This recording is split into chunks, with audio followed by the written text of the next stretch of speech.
오늘 하나님께서 우리에게 주시는 말씀은 골로새서 3장 18절에서 21절까지의 말씀입니다. 아내 되니 여러분, 남편에게 순종하십시오. 이것이 주님 안에서 합당한 일입니다. 남편 되니 여러분, 아내를 사랑하십시오. 아내를 모질게 대하지 마십시오. 자녀 되니 여러분, 모든 일에 부모에게 복종하십시오.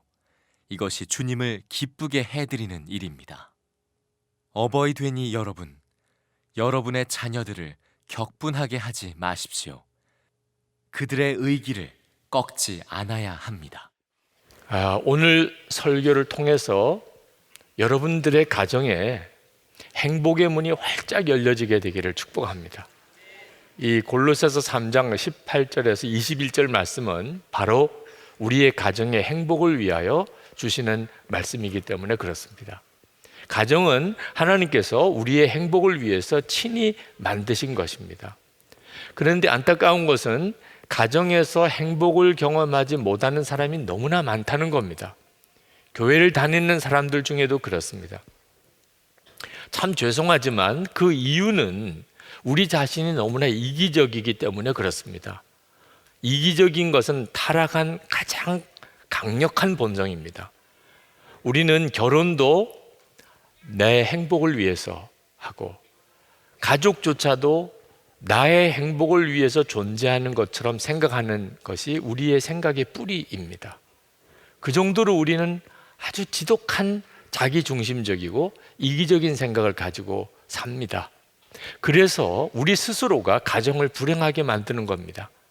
가족들끼리인데도 계속 서로 상처를 주고받고 끊임없이 불평불만하고 항상 우울한 마음을 벗어나지 못하고 그리고 가정이 깨어지는 일도 생기는 겁니다. 우리가 예수님을 믿으면 바로 여기서부터 구원을 받습니다.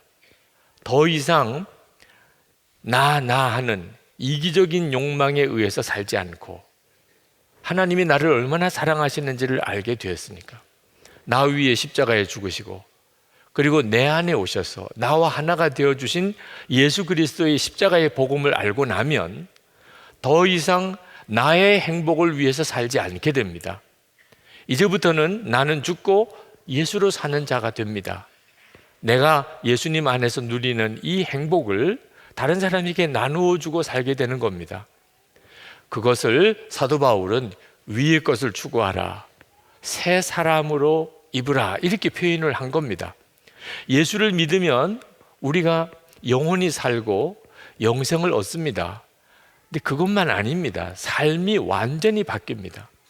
그 완전히 바뀌어진 삶을 새 사람을 입는다고 표현을 한 겁니다. 그런데 이렇게 변화된 우리의 삶이 어디서 가장 먼저 경험되느냐 하면은 가정입니다. 그럴 수밖에 없지요. 그죠? 내가 예수님으로 옷 입고 사는 새 사람이 되었다면 가족들이 가장 먼저 알게 되지요. 그래서 사도 바울이 새 사람을 입으라 그렇게 말씀하시고 바로 그 다음에 가족에 대하여 말씀하고 계신 겁니다. 우리가 예수님을 믿고 새 사람을 입으면 가정에서 가족을 대하는 우리의 태도가 완전히 달라집니다. 첫 번째가 아내는 남편에게 순종하게 됩니다.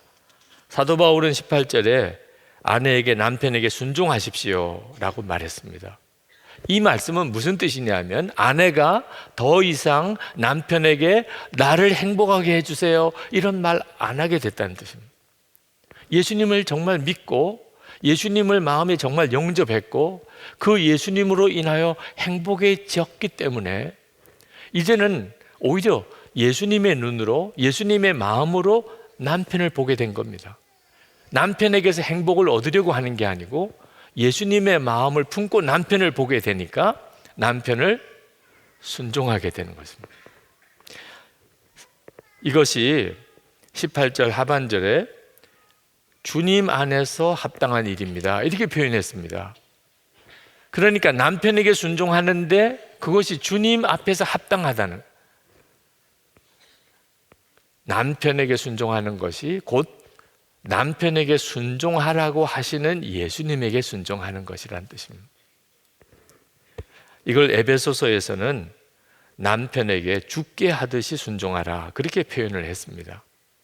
그러니까 그저 남편에게 순종하는 게 아니고 예수님께 하듯이 순종한다는 겁니다. 그것은 예수님의 마음을 품었기 때문입니다. 내가 예수님으로 옷 입었기 때문에 그렇습니다.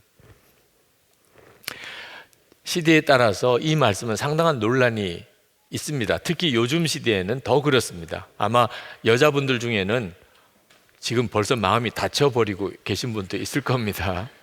지금 어느 시대인데 지금 옛날적 이야기를 하는 거야, 이렇게 이해하시는 분들도 있으실 거예요.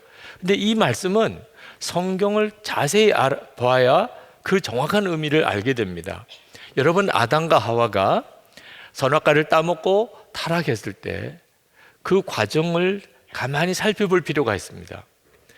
하와는 남편 아담에게 순종하지 않았고 마귀의 말에 순종을 했습니다. 그래서 선악과를 따먹었습니다. 그리고 남편은 아내를 이끌어 가야 하는데 오히려 남편 아담이 하와가 하는 말에 순종을 합니다.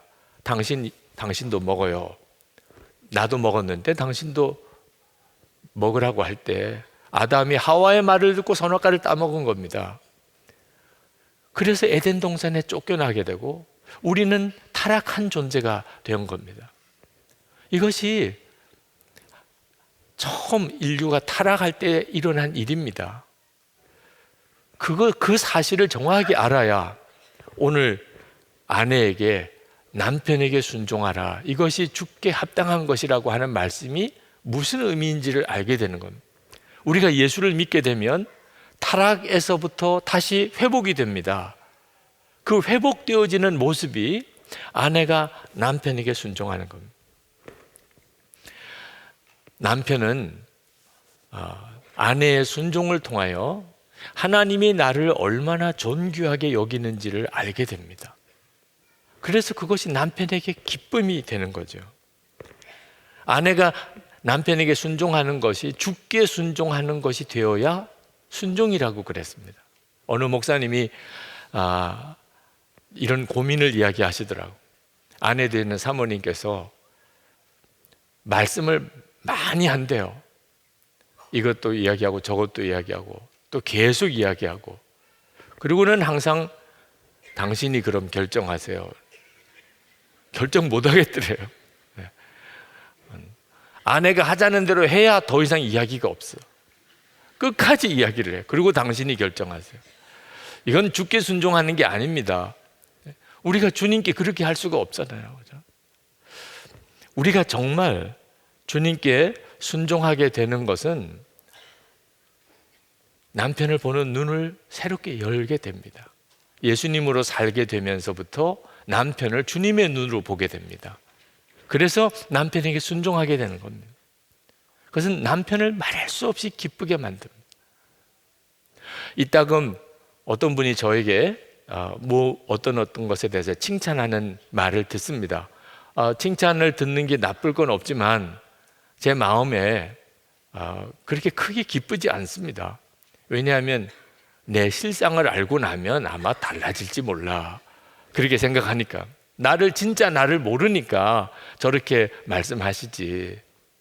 그런데 어느 날 아내가 저를 칭찬하면 이건 완전히 차원이 다른 문제입니다. 아내는 제 모든 걸 알고 있습니다. 제 허물도 또 제 부족함도 다 알고, 내가 모르는 것까지 다 알고 있습니다. 그런 아내가 저를 칭찬했다. 황홀한 일입니다. 황홀. 그때 그 느낌을 뭐라고 표현을 해야 할까?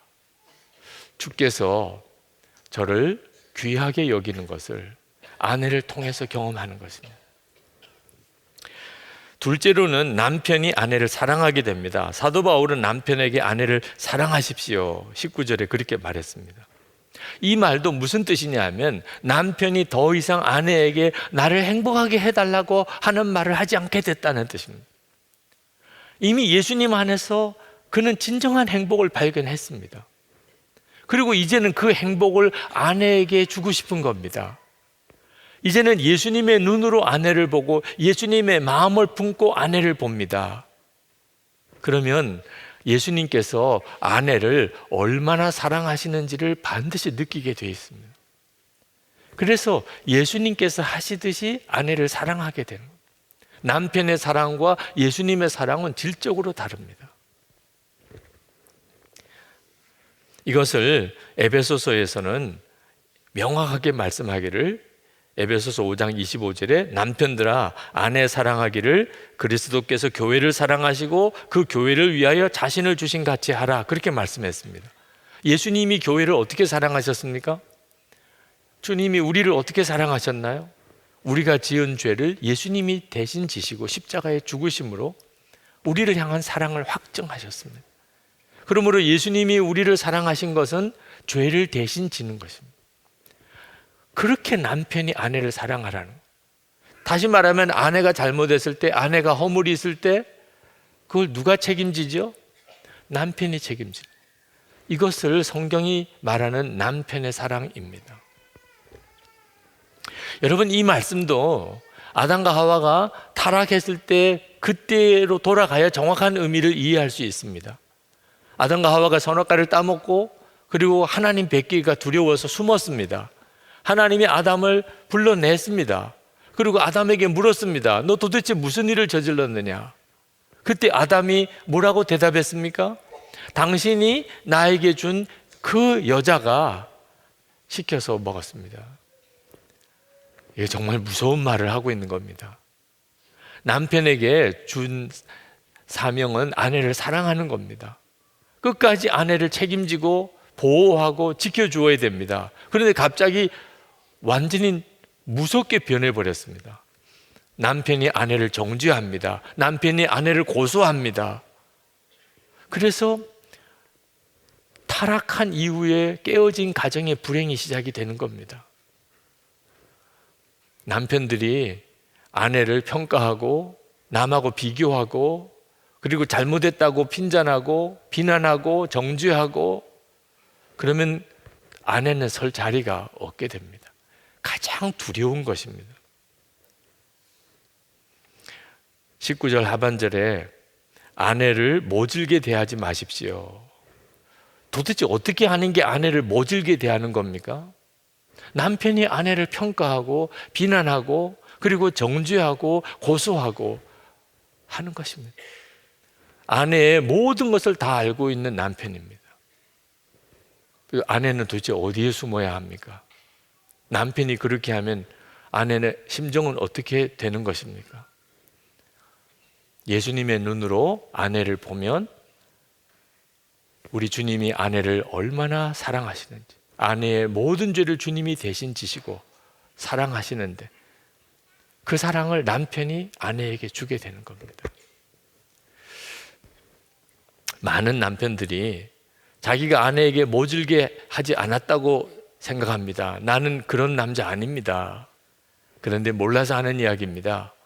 아내에게 무심한 것 자체가 아내를 얼마나 힘들게 하는지를 남편이 잘 모릅니다. 여기 계신 남편 여러분, 여러분은 아내가 어디 아픈지 아십니까? 아내의 마음의 상처가 어떤 것인지는 아십니까? 여러분은 아내가 언제부터 기쁨을 잃어버렸는지 아십니까?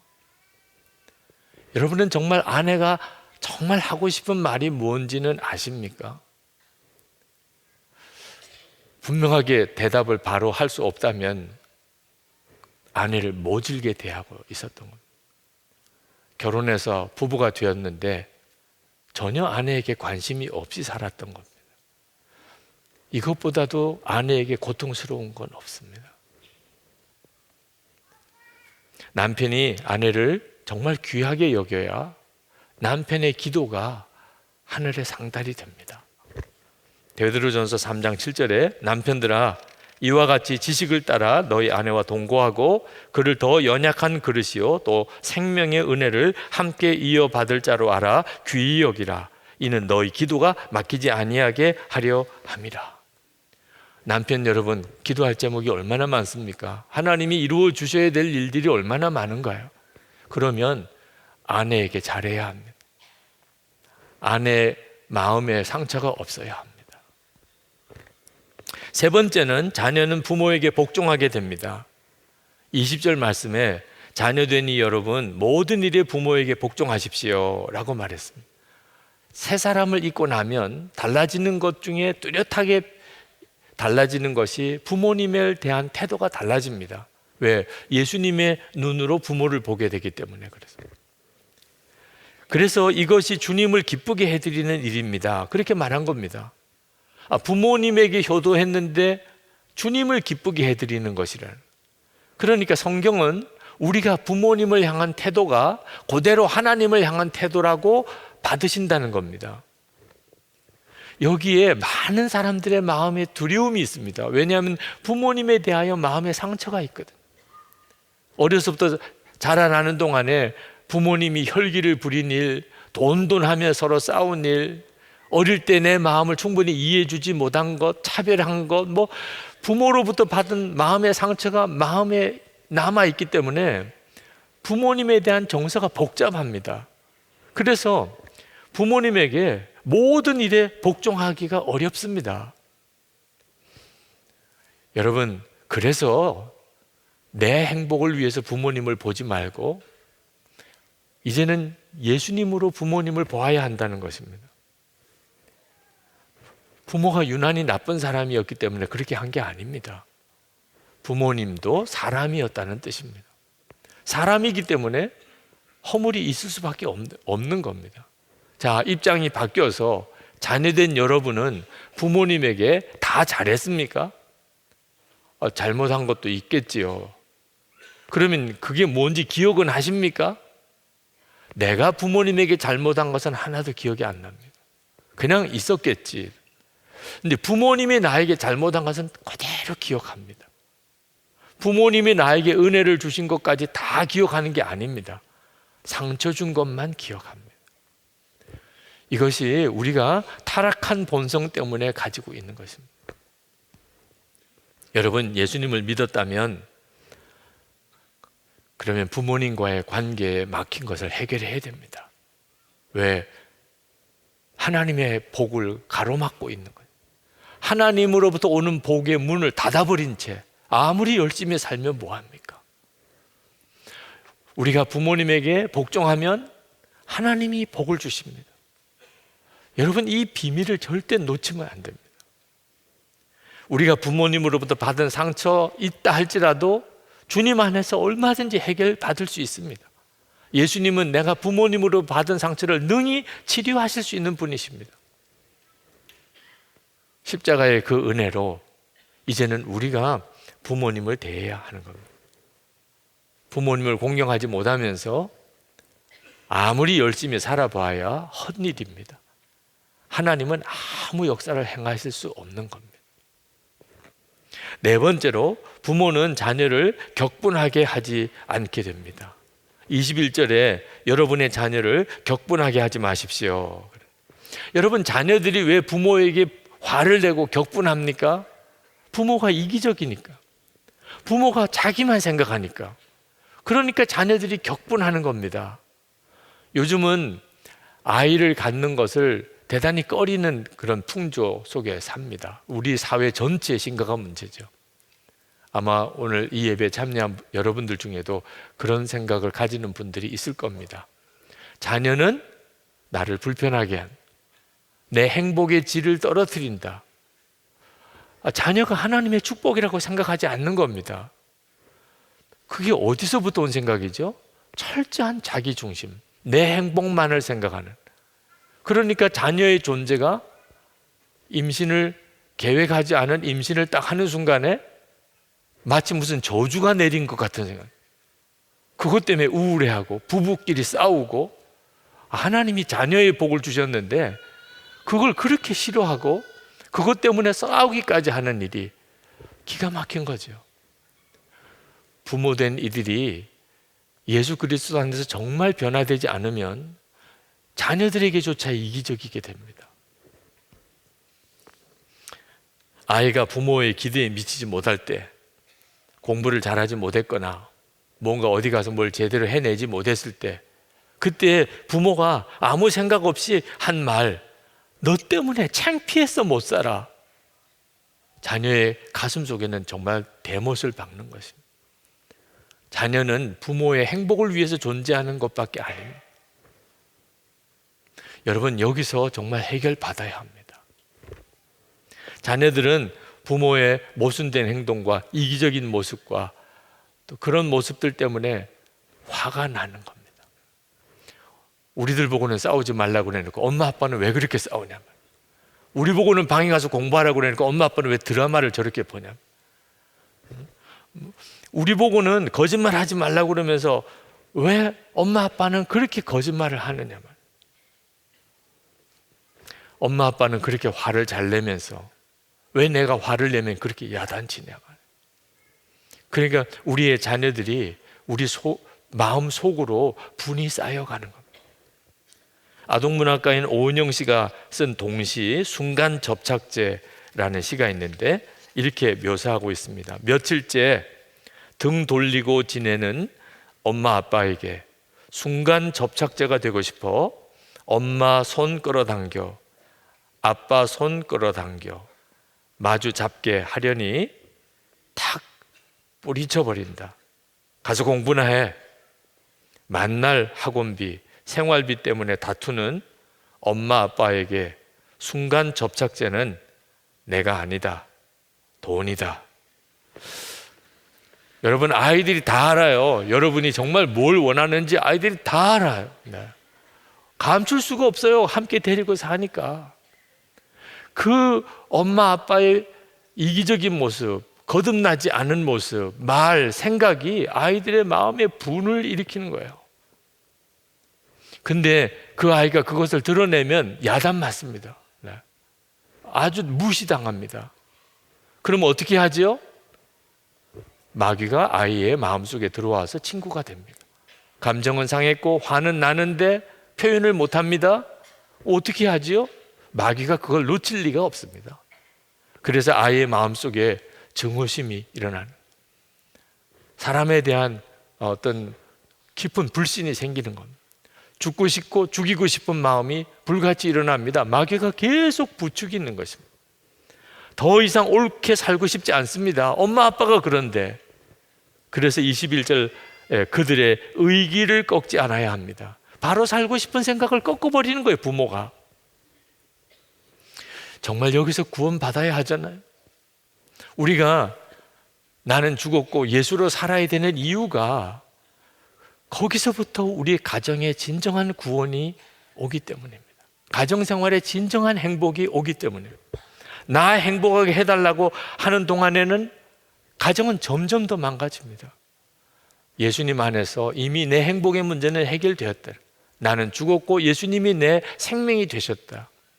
이제는 내 안에 오신 주님으로 남편을 대하고 아내를 대하고 부모를 대하고 자녀를 대하겠다고 여러분이 할 수 있을 때에야 비로소 가정 안에 우리 주님의 역사가 일어나게 됩니다. 순종 못할 남편이 있습니까? 사랑 못할 아내가 있습니까? 또는 복종이 안 되는 부모님이 계십니까? 품어지지 않는 자녀가 있습니까? 여러분, 원인이 어디 있는지 아셔야 돼요. 가족에게 있는 게 아닙니다. 주님과 여러분 사이가 분명한 복음으로 바로 되어져 있지 않으니까 그렇게 된 거예요. 그러니 애매한 가족만 들볶지 말아야 됩니다. 당신 만나서 내가 불행해졌다. 아닙니다. 네. 너 때문에 내가 정말 기쁨이 없어. 그렇지도 않습니다. 내가 진짜 예수님을 믿지 않으니까. 새 사람을 입지 않았으니까. 그러니까 모든 게 꼬여 들어가는 것입니다. 남편에게 복종하기 힘들고 아내에게 사랑하기 어렵다면, 부모와 자녀 사이의 관계에 문제가 생겼다면, 그러면 여러분 주님 안에 가야 됩니다. 언제까지 주님 앞에 있어야 됩니까? 은혜가 속에서부터 흘러 넘칠 때까지입니다. 오늘 우리가 성찬을 합니다. 이 성찬은 주님과 우리 사이의 깊은 은혜를 회복하는, 주님과의 연합을 확인하는 시간입니다. 여러분 꼭 기억하십시오. 이 성찬을 끝내고 난 다음에 여러분은 성찬 받은 남편입니다. 나는 성찬받은 아내예요. 나는 성찬받은 자녀예요. 나는 성찬받은 부모입니다. 그 점을 명심해야 합니다. 그러면 주님으로 부부를 대하고 부모와 자녀를 대하게 됩니다. 먼저 하나님이 주님과 여러분 사이를 온전히 하나 되게 만드시는 시간을 주시는 겁니다. 은혜가 흘러 넘치게 되기를 축복합니다.